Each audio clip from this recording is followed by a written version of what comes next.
بسم اللہ الرحمن الرحیم قال النبی صلی اللہ علیہ وآلہ وسلم من کان یؤمن باللہ والیوم الآخر فلیکرم جارہ او کما قال صلی اللہ علیہ وسلم۔ آج کا بیان کا موضوع پڑوسیوں کا احترام، پڑوسیوں کے حقوق کا خیال گوانڈین۔ پڑوسی کے حقوق کے بارے میں بہت زیادہ احادیث آئی ہیں۔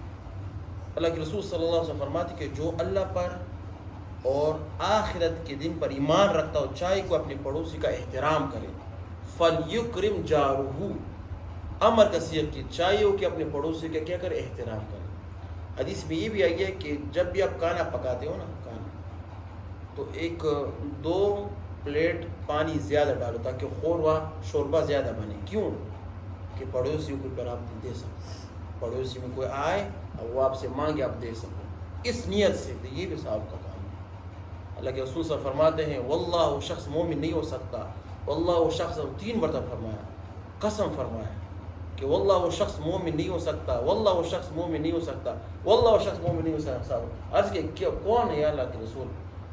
کہ جس کا پڑوسی اس کے ہمسائے کی تکلیف سے محفوظ نہ ہو، مطلب جو پڑوسی کو تکلیف پہنچاتا ہے نا وہ اصل مومن نہیں ہے۔ آج کل ہم دیکھو پڑوسی کے گھر میں کچرا پھینکتے ہیں، ان کے گھروں کے سامنے ہم کچرا پھینکتے ہیں، شادی بیاہ میں بہت تیز تیز ڈول تماشے لگا کر ان کو تکلیف دیتے ہیں۔ ہر چیز ہمارے پڑوسی کے بڑے حقوق کے اللہ کے رسول فرماتے ہیں کہ پڑوسیوں کے حقوق کے بارے میں جبرائیل بار بار آ رہے تھے کہ پڑوسی کے احترام کرو، احترام کرو۔ میں ڈر گیا کہ شاید ایسا نہ ہو کہ ہمارے میراث میں پڑوسی کا حق شامل ہو، کہ میراث میں اس کو کوئی حصہ شامل نہ ہو۔ اتنا بڑا احترام، اتنی بڑی عزت۔ یہ بھی فرمایا کہ جب آپ اپنا گھر بناؤ ٹھیک ہے نا تو اپنے گھر کی دیواروں کی اتنا اوپر مت کرو کہ آپ کی اونچی دیواروں سے پڑوسی کے اندر دھوپ نہ آ سکے۔ اتنا فرمایا، یہاں اس حد تک فرمایا کہ پڑوسی کا اپنے احترام کرنا ہے۔ پڑوسی کو بڑے احترام ہے، لیکن آج کل صحیح پڑوسی نہیں مل رہے نا۔ جو اس کو صحیح پڑوسی مل گیا نا وہ اس دنیا میں بہت ہی بہترین آدمی ہے، وہ خوش قسمت آدمی ہے۔ یہ وہی بزرگ کے بارے میں آتا ہے، اس کا نام تھا عبداللہ بن مبارک رحمہ اللہ تعالیٰ، امام بخاری کے استاذ تھے۔ اس کا گھر تھا غالباً تو بغداد میں، اس کے ساتھ ایک گھر بک رہا تھا۔ پوری بغداد جو محلے میں اس گھروں کی قیمت تھی 1000 روپے مثال۔ اس گھر کی قیمت تھی جو عبداللہ بن مبارک کے پڑوس میں بک رہا تھا اس کی 2000۔ ایک شخص نے کہا کہ آپ اس کو مہنگے دام میں کیوں بیچ رہے ہیں؟